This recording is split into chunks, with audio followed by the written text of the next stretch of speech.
တောင်တန်းဒေသတစ်ခုမှာညနေခင်းလေးတွေဆိုရင်မူမခါခါလင်းချင်းလေးတွေတိုက်ပြီးအရန်တိတ်ဆိတ်နေတတ်တယ်။အဲ့ဒီဒေသမှာကိုမင်းထက်ဆိုတဲ့လူငယ်တစ်ယောက်ရှိတယ်။သူကမြို့ကနေရွာကိုမော်တော်ဆိုင်ကယ်နဲ့ပြန်လာနေတယ်။ည9 နာရီကျော်နေပြီးရွာကိုရောက်ဖို့ဆိုရင်တောလမ်းရှိရှိတစ်ခုကိုဖြတ်ရတယ်။လူတွေကတော့အဲ့ဒီလမ်းကိုညဘက်မသွားသင့်တဲ့လမ်းလို့ပြောကြတယ်။ဒါပေမဲ့ကိုမင်းထက်ကမယုံဘူး။ဒါတွေကလူတွေအလွန်မင်းကြောက်လို့ပြောတာပဲလို့စိတ်ထဲထင်ပြီးဆက်မောင်းလာခဲ့တယ်။လမ်းလေလောက်ရောက်တဲ့အချိန်လေတစ်ချက်တောင်မတိုက်တော့ဘူးတိတ်ဆိတ်လွန်းလို့သူ့မော်တော်ဆိုင်ကအတန်ပဲကြားနေရတယ်အဲ့ဒီအချိန်မှာလမ်းဘေးမှာမိန်းမတစ်ယောက်ရက်နေတာကိုတွေ့လိုက်တယ်သပင်ရှည်ရှည်နဲ့ဖြူရောင်အဝတ်ဝတ်ထားတယ်မျက်နှာကိုမမြင်ရဘူး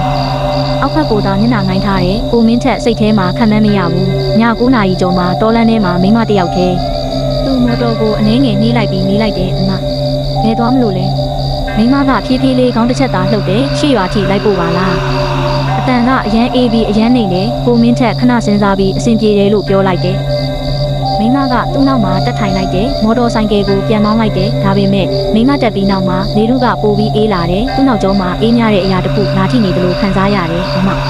အေးလားလို့မေးလိုက်တယ်တုံ့ပြန်မှုမရှိဘူးတစ်ချိန်လောက်မောင်းပြီးတော့ကိုမင်းထက်စိတ်ထဲမှာမတက်တာတော့ဘူးနောက်ဖက်ကိုမှန်ကနေလှည့်ကြည့်လိုက်တယ်မိမရဲ့မျက်နှာကိုတွေးလိုက်တယ်မျက်လုံးမရှိဘူးအနက်ရောင်လွတ်နေတဲ့အပေါက်ကြီးနှစ်ခုလိုပဲအပြုံးလေးတစ်ခုနဲ့သူ့ကိုတနည်းမတူစွာကြည့်နေတယ်ကိုမင်းထက်ကြောက်လန့်ပြီးမော်တော်ကိုအမြန်ဆုံးမောင်းထွက်လိုက်တယ်ဖေဟာသူ့ပါဇက်ကအလိုလျောက်ပြောနေတယ်မော်တော်ကိုအမြန်ဆုံးမောင်းပြီးရွာနာရောက်လာတဲ့အချိန်နောက်ဖက်ကိုပြန်ကြည့်လိုက်တယ်မိမမရှိတော့ဘူးဒါပေမဲ့သူ့နောက်ကျောမှာဆွဆွခံစားရတယ်အိမ်ရောက်ပြီးအင်ဂျီကိုချွတ်ကြည့်လိုက်တော့လက်တစ်ဖက်ရဲ့မဲရောင်လက်ရာကြီးတစ်ခုကတ်နေတယ်မှန်မဟုတ်သလိုတွေးလည်းမဟုတ်ဘူးအေးဆက်ဆက်နောက်နေ့မှာသူရွာကလူကြီးတွေကိုပြောပြတယ်လူကြီးတယောက်ကတိတ်တိတ်လေးပြောတယ်မင်းတွေ့ခဲ့တာအဲ့ဒီလမ်းမှာတေဆုံးခဲ့တဲ့မိန်းမပဲသူကညဘက်မှာလမ်းသွားသူတွေကိုလိုက်ပို့ခိုင်းပြီးအချို့လူတွေတော့ပြန်မရောက်ဘူးကိုမင်းထက်ကအသက်ရှင်ပြန်လာခဲ့ပေမဲ့အဲ့ဒီနေ့ကစပြီးညဘက်ဆိုလမ်းမထွက်တော့ဘူးအဲ့ဒီလမ်းကိုလည်းမဖြတ်တော့ဘူး